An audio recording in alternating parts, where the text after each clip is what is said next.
श्री परमात्मने नमः। गजाननं भूतगणादिसेवितं कपितजम्बूफलचारुभक्षणम् उमासुतं शोकविनाशकारकम् नमामि विघ्नेश्वरपादपङ्कजम्। गुरुर्ब्रह्मा गुरुर्विष्णु गुरुर्देवो महेश्वरा गुरुर्साक्षात् परब्रह्म तस्मै श्री गुरुवे नमः। नारायण नमस्कृत्यं नरं चैव नरोत्तमं देवीं सरस्वतीं व्यासं ततो जयमुदीरयेत्। गीताशास्त्रमिदं पुण्यं यः पठेत् प्रयतः पुमान् विष्णोः पदमवाप्नोति भयशोकादिवर्जितः। ओम नमो भगवती वासुदेवाय। सभी श्रोताओं को ओम नमो नारायण। श्रीमद् भगवद गीता का अध्ययन तथा चर्चा करते हुए हम अष्टम अध्याय की चर्चा यहाँ कर रहे हैं, जहाँ 15वें श्लोक में भगवत प्राप्त महात्मा पुरुषों का पुनर्जन्म नहीं होता, ऐसा भगवान श्री कृष्ण अर्जुन को बता रहे हैं। अर्थात अपनी साधनाओं द्वारा जो भगवान से एक रूप हो गए, उन्हें तो भगवत प्राप्त होने के कारण वह मुक्त हो जाते हैं, परंतु जो दूसरे जीव हैं जिन्हें अपने उत्तम कर्मों के द्वारा उत्तम लोकों की प्राप्ति होती है, ऐसे उत्तम लोकों का क्या विधान है, इसी के संबंध में भगवान 16वें श्लोक में अर्जुन को कहते हैं, आब्रह्म भुवनाल्लोकाः पुनरावर्तिनो अर्जुन मामुपेत्य तु कौन्तेय पुनर्जन्म न विद्यते। हे अर्जुन, ब्रह्मलोक पर्यंत सब लोग पुनरावृत्ति है, परंतु हे कुंती पुत्र, मुझको प्राप्त होकर पुनर्जन्म नहीं होता, क्योंकि मैं कालातीत हूँ और ये सब ब्रह्मादि के लोक काल के द्वारा सीमित होने से अनित्य है। यहाँ भगवान चतुर्मुख ब्रह्मा जी, जिनका जन्म सृष्टि के आदिकाल में भगवान के नाभि कमल से हुआ है, तथा भगवान के ही आदेश से जो सृष्टि की रचना करते हैं, जिनको प्रजापति, हिरण्यगर्भ आदि नामों से भी जाना जाता है, और पूर्व में भगवान ने जिन्हें आदि देव नाम से भी वर्णन किया है, ऐसे चतुर्मुख ब्रह्मा जी का जो लोक है, ये ब्रह्मलोक है, जो स्वर्ग लोक, पितृलोक, गंधर्वलोक आदि सब लोकों से ऊपर है। परंतु उस लोक की भी अपनी एक अवधि है। उस अवधि सीमा तक पहुंचने के पश्चात उस लोक का भी नाश हो जाता है। ब्रह्मा जी भी अपनी आयु के 100 वर्ष पर्यंत ही जीवित रहते हैं। 100 वर्ष पूर्ण होने के पश्चात ब्रह्मा जी भी अपनी संपूर्ण विभूतियों के साथ भगवान में विलीन हो जाते हैं, और उनके विलीन होने के साथ साथ ही ब्रह्मलोक भी समाप्त हो जाता है। इसी बात को भगवान कहते हैं कि स्वर्गलोक से लेकर ब्रह्मलोक तक जितने भी लोक है, वह सभी लोक अनित्य है। इसलिए उन लोकों को अपने पुण्य कर्मों के द्वारा प्राप्त हुए जीवों का पुनर्जन्म भी निश्चित है। और भगवान तो संपूर्ण कालों से परे है, कालातीत है, इसलिए कालातीत परमात्मा को प्राप्त हुए सिद्ध पुरुष जो है, जो भगवान से एकाकार हो गए हैं, वह भी कालातीत हो जाते हैं, फिर उनका पुनर्जन्म नहीं होता। इसी बात को आगे बढ़ाते हुए भगवान कहते हैं, सहस्त्र युग पर्यंत महर्यद ब्रह्मणो विदुः रात्रिम युग सहस्रांताम ते अहोरात्र विदो जनाः। ब्रह्मा जी का जो एक दिन है उसको 1000 चतुर्युगी तक की अवधि वाला, और रात्रि को भी 1000 चतुर्युगी तक की अवधि वाला जो पुरुष तत्व से जानते हैं, वे योगी जन काल के तत्व को जानने वाले हैं। काल गणना इस प्रकार समझनी चाहिए, मनुष्यों का 1 वर्ष देवताओं के 1 दिन अर्थात दिन रात्रि के बराबर होता है। हमारे 30 वर्ष देवताओं का 1 महीना होता है, और हमारे 360 वर्ष देवताओं का 1 दिव्य वर्ष होता है। ऐसे ही 12,000 दिव्य वर्षों का 1 दिव्य युग होता है। सरलता से समझा जाए तो हमारे 4 युग होते हैं, युग, द्वापर युग, त्रेता युग और सतयुग। कलयुग की आयु है 4,32,000 वर्ष। द्वापर युग की आयु कलयुग से दुगनी है, 8,64,000 वर्ष। त्रेता युग की आयु कलयुग से तिगुनी है, 12,96,000 वर्ष। और सतयुग की आयु कलयुग से चौगुनी है, 17,28,000 वर्ष। यदि इन चारों युगों के वर्ष को जोड़ा जाए तो कुल जोड़ बनता है 43,20,000 वर्ष। इसको कहते हैं एक चतुर्युगी। तो हमारे यह 4 युग मिलाकर एक चतुर्युगी बनती है। यही चतुर्युगी देवताओं का एक युग बनता है, इसलिए उसे दिव्य युग कहते हैं। और 28 दिव्य युग का एक मनवंतर बनता है, जो देवताओं के 100 वर्षों के बराबर माना जाता है। अर्थात देवताओं की आयु 1 मनवंतर की होती है। ऐसे ही 14 मनवंतर जब पूरे होते हैं तब 1 कल्प होता है, जो ब्रह्मा जी का 1 दिवस माना जाता है, 1 दिन माना जाता है। इस श्लोक का आशय यह है कि ब्रह्मा जी के दिन और रात्रि की अवधि जान लेने पर मनुष्य को यह ज्ञात हो जाता है कि स्वयं ब्रह्मा जी का लोक भी और ब्रह्मा जी भी कालातीत नहीं है। काल के पूर्ण होने पर उनका भी अंत निश्चित ही है। और यदि वह लोक ही अनित्य है तो वहां के भोग, सुख आदि सब अनित्य है।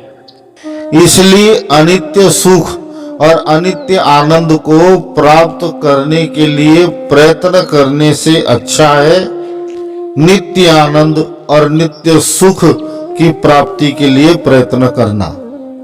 इसलिए भगवान का प्रेम पूर्वक निरंतर चिंतन करके शीघ्र से शीघ्र उन्हें प्राप्त कर लेना ही बुद्धिमानी है, और इसी में मनुष्य जन्म की सफलता है।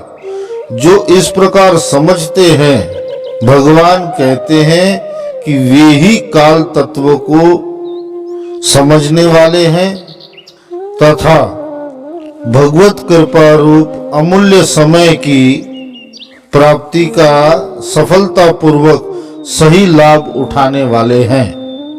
18वें श्लोक में भगवान कहते हैं, अव्यक्तादव्यक्तयः सर्वाः प्रभवन्त्यहरागमे रात्रयागमे प्रलीयन्ते तत्रैवाव्यक्तसंज्ञके संपूर्ण चराचर भूतगण ब्रह्मा के दिन के प्रवेश काल में अव्यक्त से अर्थात ब्रह्मा के सूक्ष्म शरीर से उत्पन्न होते हैं और ब्रह्मा की रात्रि के प्रवेश काल में उस अव्यक्त नामक ब्रह्मा के सूक्ष्म शरीर में ही लीन हो जाते हैं।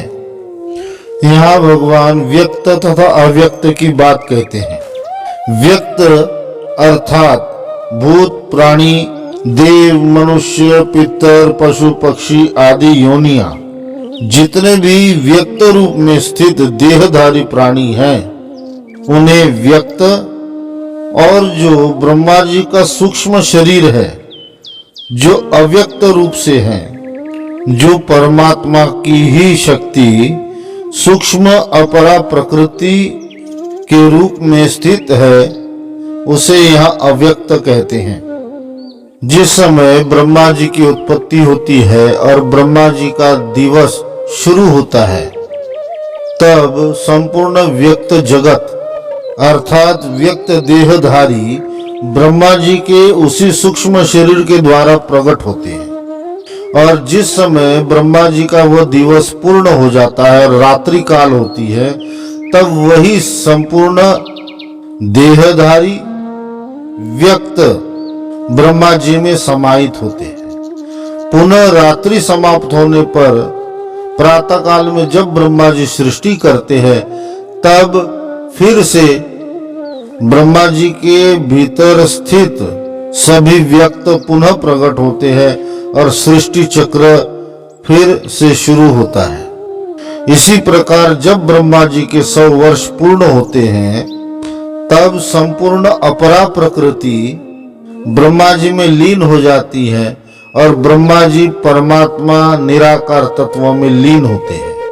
तत्पश्चात पुनः जब सृष्टि चक्र शुरू होता है, तब वही ब्रह्मा जी भगवान के नाभिक कमल से पुनः प्रकट होते हैं और ब्रह्मा जी में समाये सभी व्यक्त देहधारी अपरा प्रकृति पुनः प्रकट हो जाती है। इसी प्रकार जब तक जीव परमात्मा को नहीं प्राप्त होता है, तब तक उसकी यह अनंत यात्रा, यह जीवन चक्र निरंतर चलते रहता है। तात्पर्य यही है कि बिना परमात्मा को प्राप्त किए अनंत काल से चला आ रहा है जन्म मृत्यु का चक्र नहीं थमता, यह इसी प्रकार चलते रहता है। 19वें श्लोक में भगवान कहते हैं, भूतग्रामः स एवायं भूत्वा भूत्वा प्रलीयते रात्रयागमे अवशः पार्थ प्रभवत्यहरागमे। हे पार्थ, वही यह भूत समुदाय उत्पन्न होकर प्रकृति के वश में हुआ रात्रि के प्रवेश काल में लीन होता है और दिन के प्रवेश काल में फिर उत्पन्न होता है। भूतग्राम यहाँ संपूर्ण प्राणियों का वाचक है। ब्रह्मा जी की रात्रि का समय समाप्त होते ही संपूर्ण भूत समुदाय अपने अपने गुण और कर्मों के अनुसार यथा योग्य स्थूल शरीर को प्राप्त करके प्रकट हो जाते हैं और इस प्रकार बारंबार अव्यक्त में लीन और पुनः उसी अव्यक्त से व्यक्त प्रकट होता रहता है। भगवान कहते हैं कि हे अर्जुन, इस समय जो स्थावर जंगम, जो व्यक्त अपरा प्रकृति तुम्हें जो दिखाई पड़ रही है, वह कोई नई नहीं है। सृष्टि चक्र में बारंबार अव्यक्त में लीन होना तथा पुनः उसी से प्रकट होना, यह चक्र साधारण मनुष्यों के लिए चलते ही रहता है। जब तक प्राणी को परमात्मा की प्राप्ति नहीं हो जाती, तब तक वह बार बार इस प्रकार उत्पन्न होकर प्रकृति में लीन होता रहता है। आशय यह है कि ब्रह्मा जी के दिन रात का प्रसंग यहाँ चल रहा है। ब्रह्मा जी ही समस्त प्राणियों को उनके गुण तथा पूर्व कर्म के अनुसार शरीर के साथ संबंध कराकर बारंबार उत्पन्न करते रहते हैं। महाप्रलय के बाद जिस समय ब्रह्मा जी की उत्पत्ति नहीं होती, ब्रह्मा जी भी भगवत स्वरूप में विलीन हो जाते हैं, उस समय प्रथम सृष्टि की रचना स्वयं भगवान करते हैं। जब भगवान के द्वारा ब्रह्मा जी का प्रकटीकरण होता है, तब पुनः ब्रह्मा जी सृष्टि कार्य में संलग्न हो जाते हैं। 20वें श्लोक में भगवान कहते हैं, परस्तस्मात्तु भावो अन्य अव्यक्तो अव्यक्तात् सनातनः यह स सर्वेषु भूतेषु नश्यत्सु न विनश्यति। उस अव्यक्त से भी अति परे दूसरा अर्थात विलक्षण जो सनातन अव्यक्त भाव है, वह परम दिव्य पुरुष सब भूतों के नष्ट होने पर भी नष्ट नहीं होता। भगवान यहाँ अव्यक्त के दो प्रकार बताते हैं। पहला वह जिसमें 18वें श्लोक में भगवान ने यह बताया है कि संपूर्ण व्यक्त अर्थात भूत प्राणियों का लय जिसमें होता है उसे अव्यक्त कहते हैं। और दूसरा अव्यक्त तत्व वह है जिसे भगवान ने अधियज्ञ, कवि, पुराण आदि नामों से संबोधित किया है। अभिप्राय यह है कि दोनों वस्तुओं का स्वरूप अव्यक्त होने पर भी दोनों एक जाति की वस्तु नहीं है। जो पहला अव्यक्त जड़, नाशवान और ज्ञेय है, परंतु यह दूसरा अव्यक्त चेतन, अविनाशी और ज्ञाता है। पहला अव्यक्त भगवान ने सूक्ष्म शरीर बताया है, जिसे सभी व्यक्त जीव देहधारी प्रकट होते हैं। दूसरा अव्यक्त निर्गुण, निराकार, सच्चिदानंद घन परमात्मा और ज्ञाता है, और आदि अंत से रहित होने के कारण यही दूसरा अव्यक्त सनातन के रूप से भी कहा गया है। उसी सनातन ब्रह्म के बारे में भगवान कहते हैं कि सब भूतों के नष्ट होने पर भी वह सनातन नष्ट नहीं होता।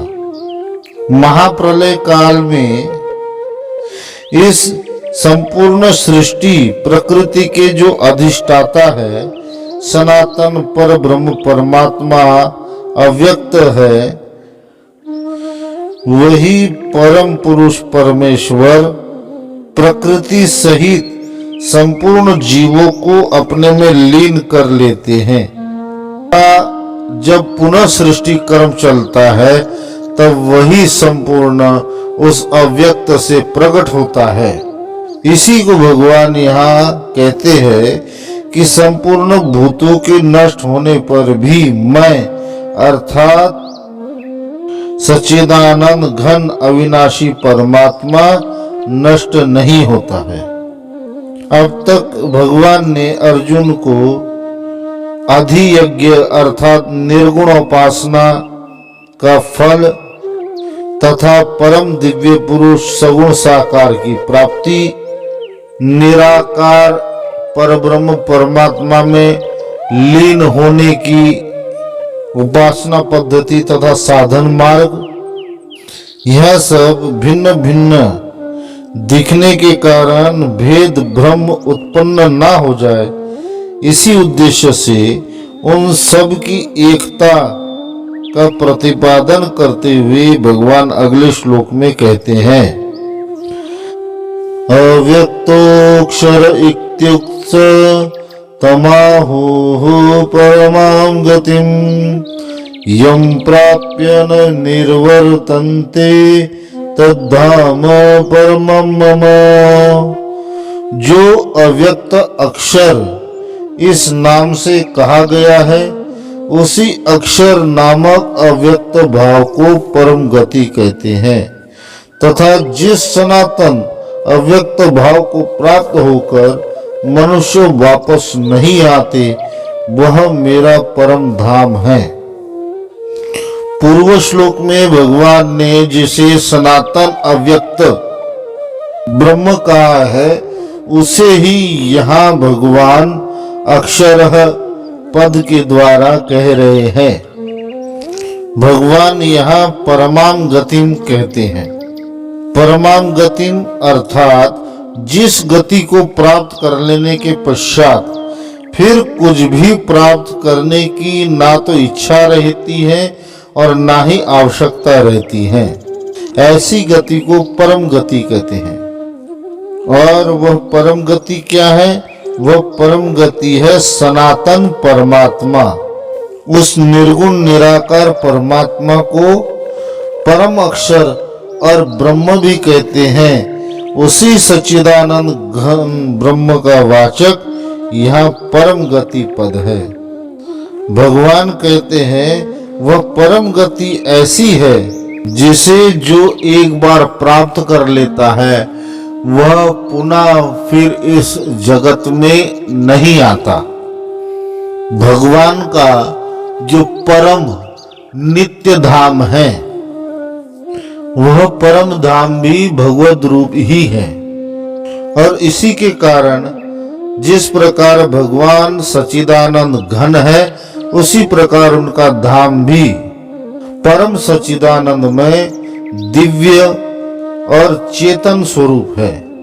वास्तविकता में देखा जाए कि भगवान का वह परम धाम और भगवान दोनों में कोई भी अंतर नहीं है।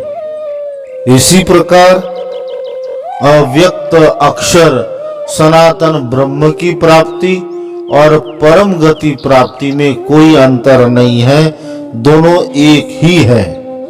इसी बात को समझने के लिए भगवान यहाँ अर्जुन को कह रहे हैं। साधारण और सरल भाषा में समझा जाए तो जहाँ जाकर, जिस धाम में जाकर पुनः वापस नहीं लौटना पड़ता, वही परम धाम हे अर्जुन मेरा है, अर्थात भगवद धाम है, ऐसा समझना चाहिए। ओम नमो भगवते वासुदेवाय। हरि ओम तत्सत, हरि ओम तत्सत, हरि ओम तत्सत।